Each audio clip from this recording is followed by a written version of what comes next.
Bom, então Carl Gustav Jung ele compreende que a primeira parte da vida é uma imitação.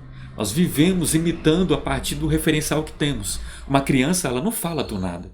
Ela fala a partir dos sons que é emitido ao seu redor.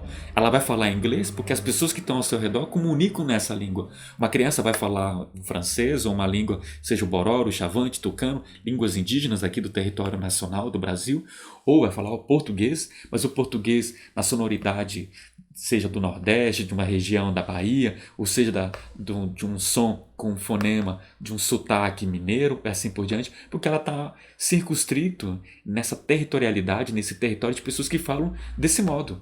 Então nós aprendemos a falar desde criancinhas, porque estamos numa circunferência social que nos ensinou a comunicar, aprender a balbuciar as primeiras letras, as primeiras palavras, as primeiras sílabas. Então nós imitamos. Imitamos os adultos a aprender a escrever, imitamos os adultos a nos banhar, a nos cuidar do corpo, imitamos os adultos os momentos adequados que devemos dormir, acordar e assim a se alimentar, a práticas de higiene e assim por diante. Quando está numa certa adolescência, dependendo daquilo que ela vai se conectar como tribo do seu grupo de adolescentes, esse jovem adolescente vai de repente ter uma identidade musical ou uma identidade esportiva e ela querendo ser um jogador de futebol, tendo esse hobby como atividade ou uma arte marcial ou um elemento musical, artístico, ela vai buscar modelos nessa área que ela tanto está tendo conexão de gosto, de um juízo de gosto, ela está gostando de fazer aquilo. Então ela busca referência, de modo até inconsciente. O músico, o esportista e assim por diante. Então ela está buscando modelos que ela possa imitar, que está em destaque. Porque ela quer colocar, de repente, em exercício um futuro talento que ela vem exercer a partir dos modelos que ela admira. Então ela tem uma admiração.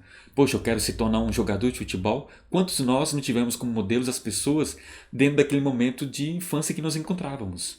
E assim por diante. Quero me tornar um escritor a partir dos modelos de autores que eu tenho como referência. Seja da literatura brasileira ou de algum escritor europeu ou de outra nacionalidade da América Latina e assim por diante. Quero me tornar uma liderança religiosa, eu tenho modelos de pessoas das quais atrelam a essa referência mística e assim por diante. Então, a primeira metade da vida, vai dizer Carl Gustav Jung, temos uma imitação a pessoas que admiramos, como referências que nos trazem a modelos de vida.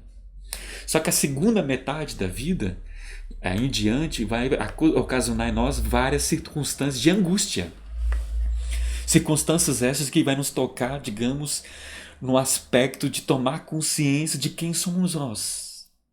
Olha aí o debate tocando aí com a perspectiva sartreana. Mesmo que ele não cite o autor, é capaz que não tenha nem lido esse filósofo existencialista. Então Carl Gustav Jung imagina que nós temos uma espécie de uma mandala. Imaginemos um relógio. A mandala é um círculo, né? Uma totalidade completa. Lembre que na perspectiva sartreana nós somos seres em contato com o vazio. Nós somos incompletos, como dirá Manuel de Barros. Então imaginemos um relógio, queridos. Um relógio, e no momento que nós nascemos, simbolicamente aqui falando, né? Então está na meia-noite. Nós estamos na meia-noite da existência. Tudo é desconhecido. Está tudo apagado. A gente nem lembra, porque é totalmente inconsciente. Mesmo que o Sartre não concorda com esse termo inconsciente que já havia destacado para vocês. Então está escuro, a gente não tem lembranças do nosso momento na gestação, dentro da barriga de nossa mãe. Nós não lembramos dos primeiros meses de amamentação. E a gente, num dado momento, toma luz. Toma umas pequenas memórias da nossa vida infantil. Algumas pessoas têm recordações de quando tinha 1 ano, 2 anos, outras somente quando tinha 5 anos em diante. Cada um no seu contexto, foi a partir daí que tomou luz de quem o seu eu. Ela começa a se separar das pessoas que ela está envolvida afetivamente, a sua mãe, ou outra cuidadora, ou outro cuidador.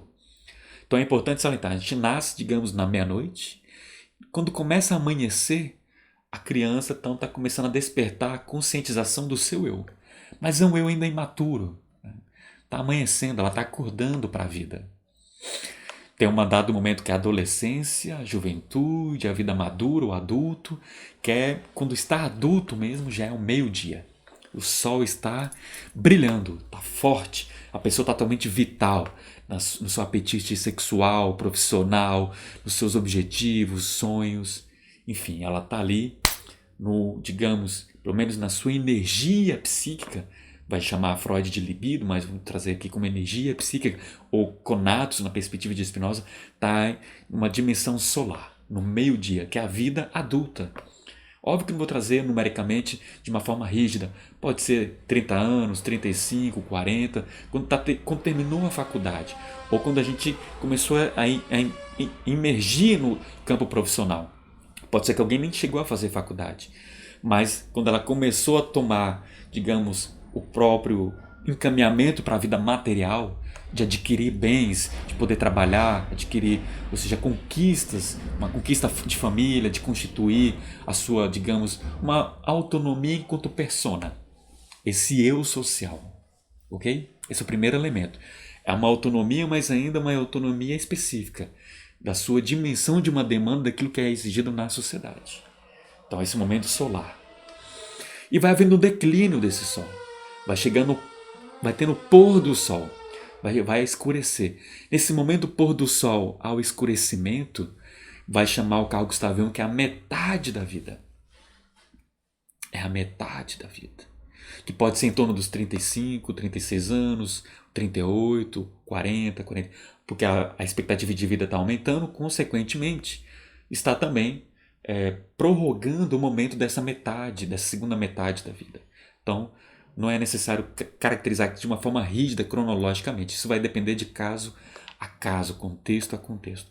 Os símbolos míticos de figuras como Siddhartha Gautama, Jesus, pode ser referenciais para pensarmos sobre esse elemento, desse caminho de uma individuação a partir da segunda metade da vida. O Siddhartha Gautama, aos 29 anos, ele vai para a floresta, que já disse uma das aulas para vocês, que é simbólico, pode ser uma floresta da sua vida interior. Ele viajou para fora, saiu do seu castelo que lhe acomodava, que era subprotegido pela sua família, economicamente e outros aspectos tão importantes para a nossa constituição de segurança. Mas ele necessitou de ter um contato com o sofrimento, não somente dele, mas o sofrimento que acontece na humanidade, disso que é chamado de dukkha, insatisfação. E ele sai, ele passa por várias experiências, por várias práticas de entender do que nós sofremos, por que nós temos, digamos, esse desencontro consigo mesmo, dessa inquietação, desse desconforto do vazio. Então essa idade, 29 anos, e até o processo que vai ser dito nessa narrativa, ele se ilumina aos 36 anos de idade. Ele tem um aspecto de se tornar um iluminista, ele é iluminado.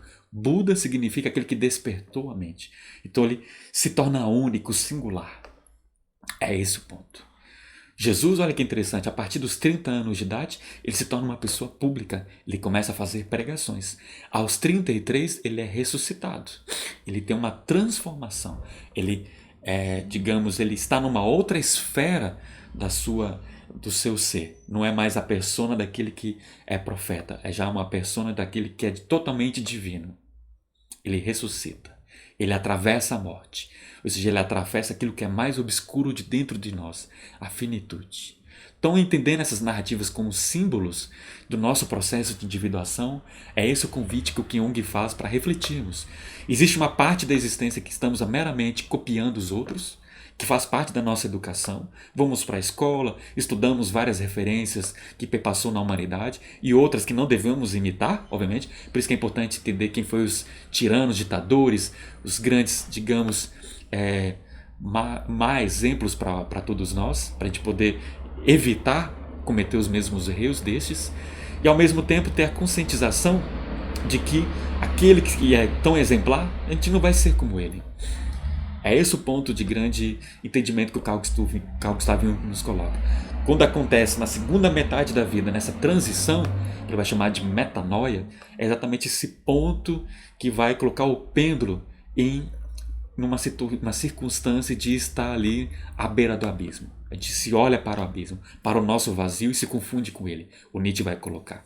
A gente tem que olhar para esse abismo que é a vida, que é a nossa finitude, e atravessar por isso. O Carl Gustav Jung teve depressão, meus caros. Ele viveu por anos essa circunstância dolorosa de um sofrimento psíquico e o superou, através de uma conscientização de se tornar quem ele de fato poderia ser. Então, essa tomada de autoconhecimento próprio do oráculo de Delfos nos proporciona a tornar quem somos. Torna-te quem tu és, vai dizer Píndaro, da tradição latina. É esse o referencial, conhecer a si mesmo para poder estabelecer quem podemos ser. Ter o contato com a angústia, com o vazio, para a gente estabelecer um projeto de vida. Saber que passamos uma parte da nossa existência imitando os outros, copiando as pessoas, para chegar num ponto de que, opa, agora estou numa crise para poder tornar único, singular, indivíduo. E indivíduo aqui significa distinto de individualismo. O processo de individuação não é o processo de individualismo. Não é negar os outros, a relação ética com as pessoas com quem você está em relação, em convívio ou envolto a seus contatos. Não é nada disso. O indivíduo, nesse processo de individuação, é aquele que não está cindido, não está dividido. Ele foi capaz de reconectar os seus cacos quebrados. O Carl Gustav Jung estudou muito a patologia da esquizofrenia, que é uma doença que cinde a personalidade humana. A pessoa fica totalmente quebrada por dentro. Uma psicose pode nos levar a essa sensação de que tem vários eus dentro de si. E ela perde a unidade, ela fica confusa, ela não sabe se reconhecer mais. E é um sofrimento psíquico muito doloroso. É necessário tratamento para que possa, quem sabe, amenizar esse sofrimento.